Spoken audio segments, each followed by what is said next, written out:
J'aime bien Amélie, Amélie Mauresmo.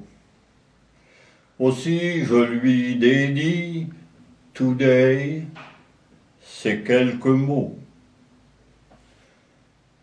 Quand je revois le beau pays de France, quand un Boeing me ramène à Orly, j'entends en moi les chants de mon enfance. Gentil coquelicot, compère Guillery. Revoir Paris, les parents, les amis, c'est un bonheur dont je connais le prix. Quand je revois mon beau pays de France, j'ai comme un avant-goût du paradis. Chère Amélie, mon cœur chancelle quand vous chantez, car Michael.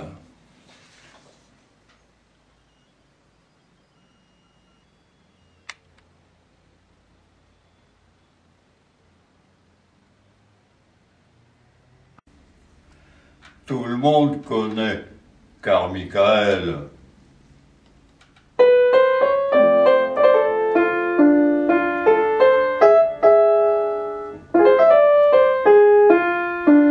Car Michael.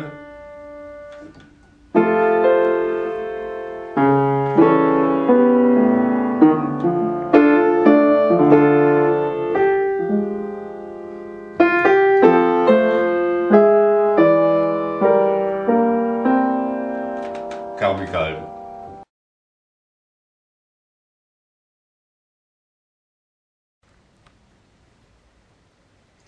Ils étaient deux bergers qui venaient d'Allemagne.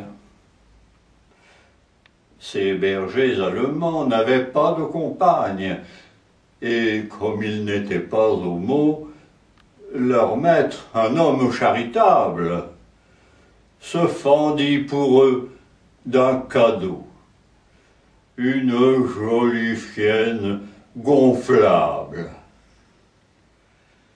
Les deux molosses s'escrimèrent à se l'envoyer dans les airs, et de la tête, et de l'échine, avec l'ardeur que l'on devine. Comme au football. Comme au football.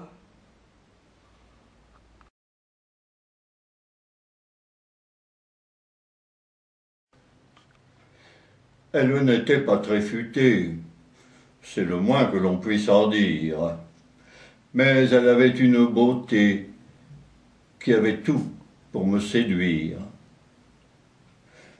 Elle ignorait tout de Pascal, de Montaigne et de Montesquieu, mais il n'y avait pas grand mal. Elle avait de si beaux cheveux. Elle trouvait que Tréponème est un joli nom de baptême, bien préférable à Nicodème. Mais ça ne posait pas problème. Elle s'exclamait quelquefois: « Je suis bête comme deux oies. » Je lui disais de se calmer, de ne pas se surestimer, et elle était rassérénée.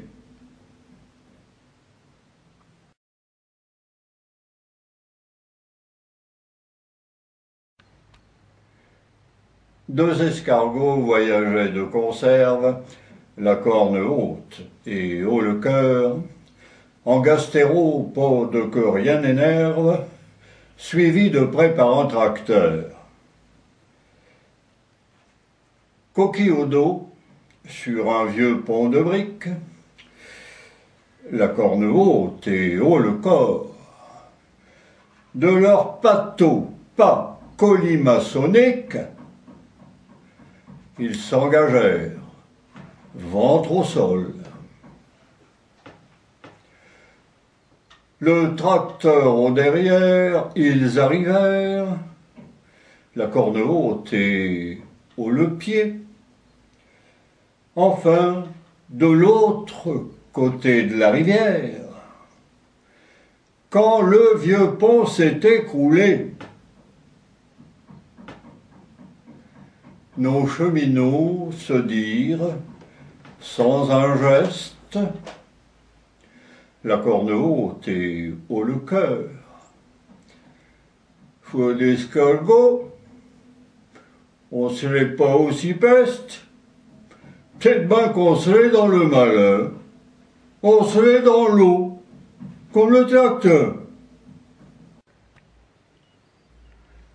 Pour notre livre, Lucie a imaginé un couple d'androgynes.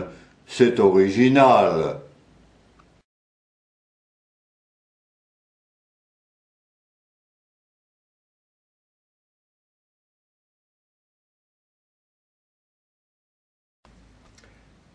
La voix était criarde, la voix était géniarde. Me faire ça à moi, madame la concierge, à moi qui l'a connue quand j'étais presque vierge. Lorsque de tels propos me cornent les oreilles, je me dis non, Léon, il n'est pas mort, Corneille.